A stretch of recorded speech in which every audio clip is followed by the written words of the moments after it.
देश की ताकत तीनों है महान, जवान, किसान और जनता महान। अब नहीं चलेगी बेअदबी की सियासत, पंजाब सरकार लाएगी सख्त कानून।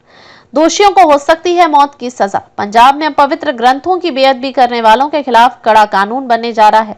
मुख्यमंत्री भगवंत सिंह मान ने एक ऐतिहासिक घोषणा करते हुए कहा है कि राज्य सरकार धार्मिक ग्रंथों के अपमान के लिए ऐसा सख्त कानून बनाएगी जिसमें दोषियों को उम्र कैद से लेकर मौत की सजा तक का प्रावधान होगा। यह फैसला न केवल राज्य के धार्मिक सौहार्द की रक्षा करेगा बल्कि बार बार हो रही ऐसी घटनाओं पर लगाम भी लगाएगा। क्या कहा मुख्यमंत्री भगवंत मान ने? शनिवार को चंडीगढ़ स्थित अपने सरकारी आवास पर सर्वधर्म बेअदबी रोको कानून मोर्चा के प्रतिनिधियों और वरिष्ठ अधिकारियों के साथ एक महत्वपूर्ण बैठक में मान ने कहा, पंजाब संतों, गुरुओं और सूफियों की धरती है। यहाँ के लोगों की धार्मिक भावनाएं सर्वोपरि हैं।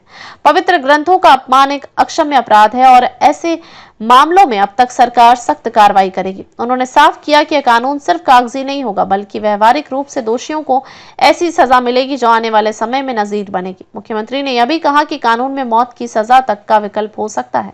इस पर कानूनी विशेषज्ञों से राय ली जा रही है।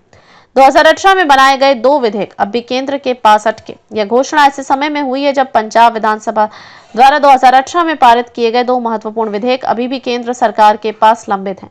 ये विधेयक पूर्व मुख्यमंत्री कैप्टन अमरिंदर सिंह के कार्यकाल में पारित हुए थे, जिनमें धार्मिक ग्रंथों की बेअदबी करने पर आजीवन कारावास की सजा का प्रावधान था, मगर केंद्र ने इन्हें कठोर बताते हुए राष्ट्रपति की मंजूरी नहीं दी। मुख्यमंत्री मान ने 2023 में केंद्रीय गृह मंत्री अमित शाह को पत्र लिखकर इस मुद्दे को फिर से उठाया था, लेकिन अब तक कोई स्पष्ट निर्णय नहीं आया है। अब पंजाब बनाएगा खुद का कानून, राज्य का संवैधानिक अधिकार। मुख्यमंत्री ने जोर देकर कहा कि चूंकि यह विषय समवर्ती सूची कंकरेंट लिस्ट के अंतर्गत आता है, इसलिए राज्य के पास अपना कानून बनाने का पूरा अधिकार है। उन्होंने कहा, हम एक ऐसा कानून बनाएंगे जो न सिर्फ दोषियों को दंडित करेगा बल्कि भविष्य में कोई इस तरह की हरकत करने से पहले 100 बार सोचेगा।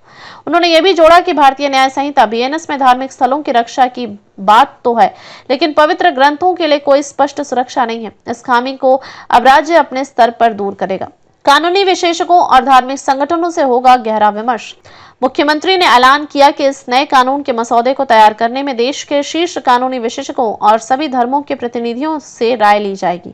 सरकार यह सुनिश्चित करेगी कि कोई भी खामी न रहे और कानून कानूनी और संवैधानिक कसौटी पर पूरी तरह खरा उतरे। जनभावनाओं की अनदेखी नहीं होगी। भगवंत मान ने यह भी कहा कि इस मुद्दे को केवल कानून के नजरिए से नहीं बल्कि जन भावनाओं और आस्था के सम्मान से भी देखा जाएगा।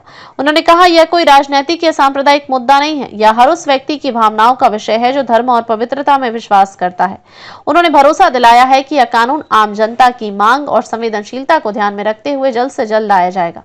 इसके लिए कैबिनेट की एक विशेष बैठक जल्द बुलाई जाएगी। खुला संदेश, अपराधियों को नहीं मिलेगी राहत। मुख्यमंत्री ने 2 टूक कहा कि पवित्र ग्रंथों की बेअदबी में चाहे जो भी शामिल हो, प्रत्यक्ष या परोक्ष रूप से उसे सजा अवश्य मिलेगी। अब अपराधी कानून की खामियों का फायदा उठाकर नहीं बच पाएंगे।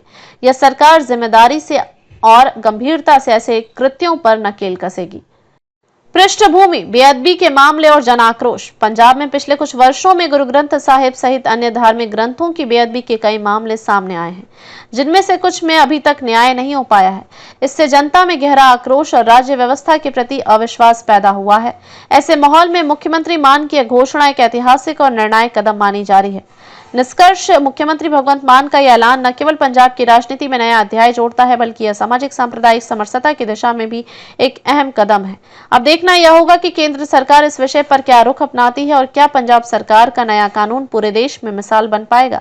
देखते रहिए स्वदेश स्पीक टीवी। लाइक, शेयर और सब्सक्राइब करना न भूलें। देश, लोकतंत्र और भविष्य की सबसे बड़ी खबरों के लिए।